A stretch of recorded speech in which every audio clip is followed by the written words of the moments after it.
वर्धा जिला में 575 ग्राम पंचायतें हैं, जिनमें से 315 ग्राम पंचायतों में चुनाव नहीं होने से प्रशासक राज है।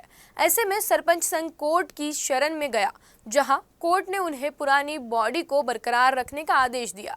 कोर्ट के आदेश के बाद जिला प्रशासन का निर्णय लेता है, इस पर सबकी नजर है। चुनाव नहीं होने से गांव और उसकी समस्याओं और समाधान पर हमारे संवाददाता ने सरपंच संघ से बात की।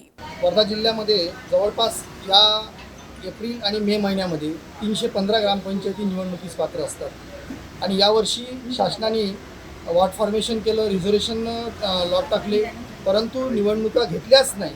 आणि जर निवडणुका झाल्या नाही तर गावाचा कारभार कसा चालेल यावर शासनाने प्रशासक नेमायला सुरुवात केली। प्रशासक हा गावाचा कारभार कसा चालू शकतो आणि प्रशासक गावाच्या अर्ध्या रात्री कसा कमी येऊ शकतो, लोकांच्या ज्या सामाजिक समस्या आहे तिथल्या ज्या स्थानिक लेवलच्या समस्या हा कसा सोडू शकतो।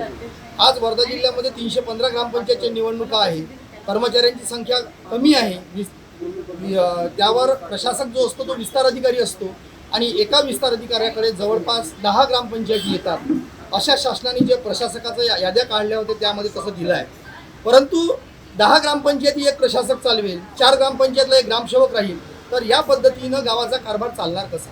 गावामध्ये एकदम छोटे छोटे समस्या असतात, जसं की कुठे लाईट लावणं आहे, कुठे नाली उपसणं आहे, कुठे जनावरं मेलेले आहेत तर ते फेकणं आहे। तर हे प्रशासक म्हणून एक विस्तार अधिकारी नक्कीच पाहू शकत नाही, कारण त्यांच्याकडे जवळपास 12-13 ग्रामपंचायती दिलेल्या आहे आणि 12-13 जसं 15 मेंबर असून सुद्धा ग्रामपंचायतचे प्रश्न सुटत नाही, छोट्या छोट्या किरकोळ गोष्टी राहतातच। तर हे एक प्रशासक म्हणून सोडवणं बिलकुल कठीण आहे असं मला वाटतं। खेड्यापाड्यातली जे लोक आहेत ते आपली समस्या घेऊन जिल्हा परिषदपर्यंत येऊ शकत नाही, तशीच अवस्था ग्रामपंचायतची होणार आहे। कारण आधी पाणी पावसाळा आहे, आपत्ती निवारण आहे, ह्या सगळ्या गोष्टी प्रशासक हँडल करू शकत नाही। गावामध्ये अशा असंख्य समस्या असतात, तळागाळातल्या लोकांपासून तर लहान मुलापासून तर महिलांपासून खूप समस्या असतात। की एक प्रशासक 10 ग्रामपंचायती हँडल करणार आहे, तो एका ग्रामाला न्याय देऊ शकत नाही।